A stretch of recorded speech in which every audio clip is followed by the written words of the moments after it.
Christmas time, think about those who have died crucified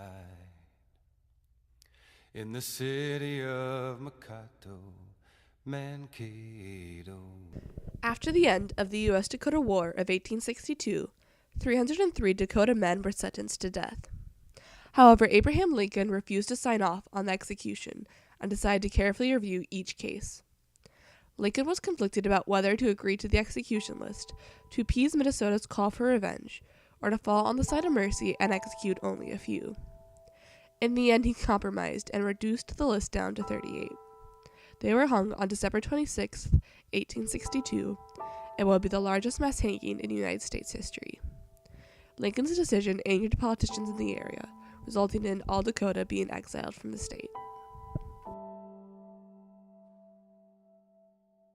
In 1862, because of the Treaty of Transverse des Sioux, the Dakota were living on less than 1% of the land they had owned just a decade earlier. In addition, the payments they were promised by the government under the treaty were late. The government, instead of paying the full amount due, only paid the interest the money accumulated, resulting in less than 20% of the original amount getting to the Dakota. The white settlers had pushed them out onto 10-square-mile reservations and refused to provide them with food or payment. The Dakota were prohibited from hunting outside the reservations and were experiencing poor crop yields and food shortage.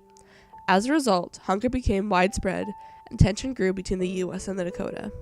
On August 18, 1862, the Dakota declared war against the state of Minnesota. The U.S.-Dakota War lasted 6 weeks from August 18th to September 26th. During that time, an estimated of 600 U.S. citizens were killed, and around 80 Dakota soldiers died. Of the 600, around 120 were soldiers or armed civilians, and the remainder were unarmed civilians, around 30% of which were under the age of 10. In the aftermath of the war, the town of New Ulm, along the southern side of the Dakota Territory, was demolished and the remaining settlers had since moved to avoid the violence. Following the surrender, the Dakota men accused of participating in the war were sent to trial.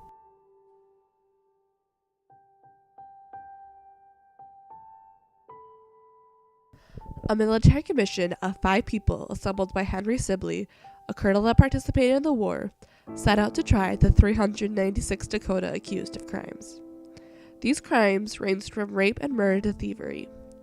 The trials were dealt with swiftly, without much care for accuracy or precision, with as many as 40 trials being conducted in one day. Many of the convicted spoke little to no English, and were often unaware of the questions being asked of them. The witnesses brought to testify were often being convicted of crimes themselves. One witness was used in 55 separate cases, but was later sentenced to death.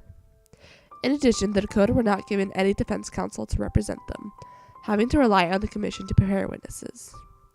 After a mere 5 weeks, the commission concluded the trials, sentencing 303 Dakota to death. Being Dakota means that you were guilty before any consideration of being innocent.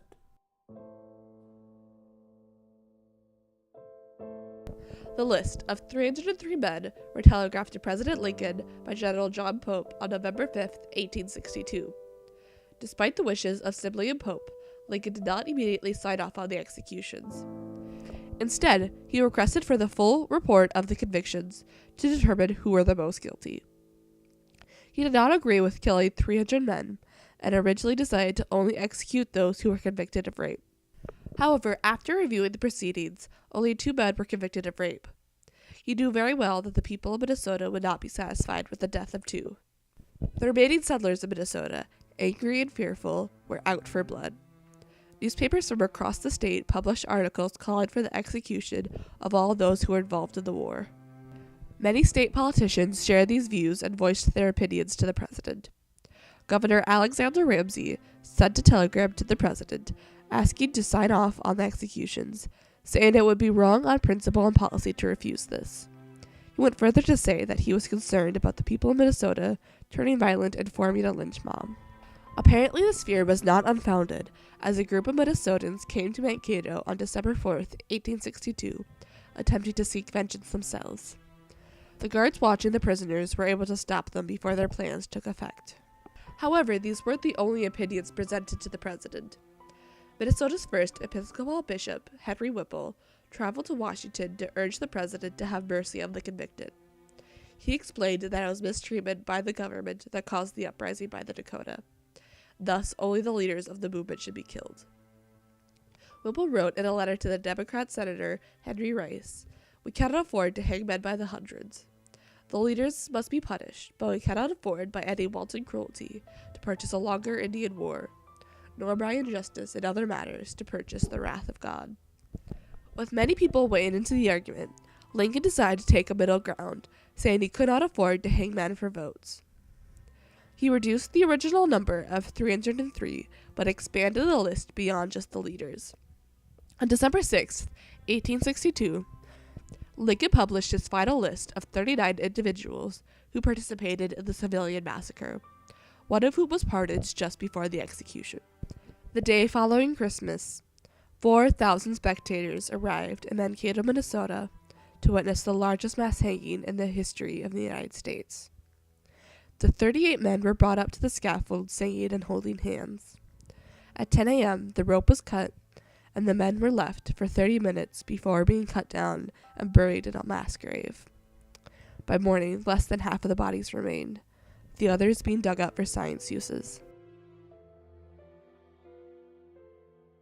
The reaction to Lincoln's decision to spare 265 of the 303 men was instantaneous. Senator Morton Wilkinson and Representatives William Windom, who had previously sent a letter to Lincoln discouraging him from showing mercy, proposed bills in the U.S. Senate and House to exile the Dakota 10 days after Lincoln's decision was announced.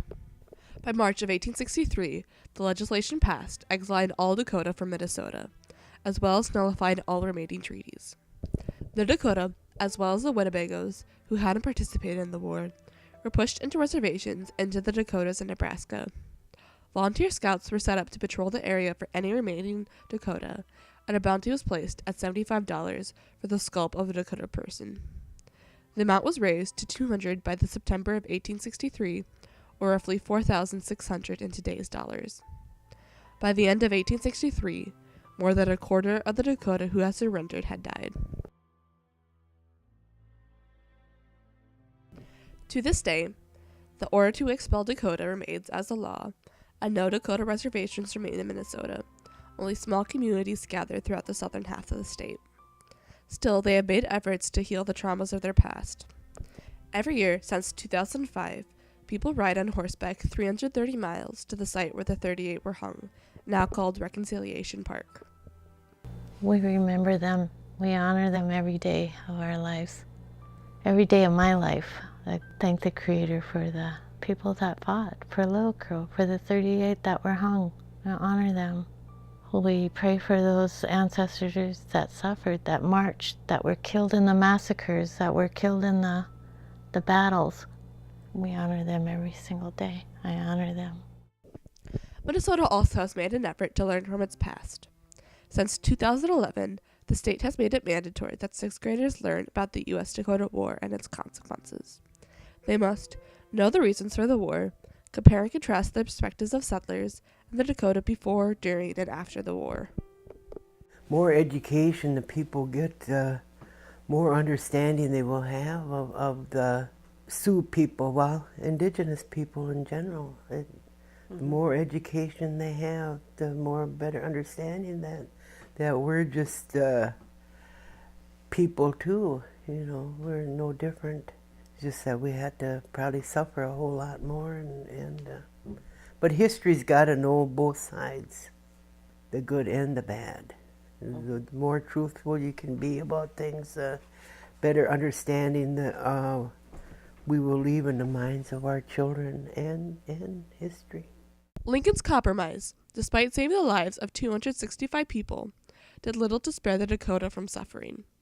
The Dakota were still exiled from the state and subjected to live in the confinement of reservations.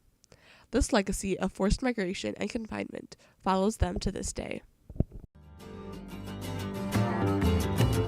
Wabba Shakapee, little crow, big eagle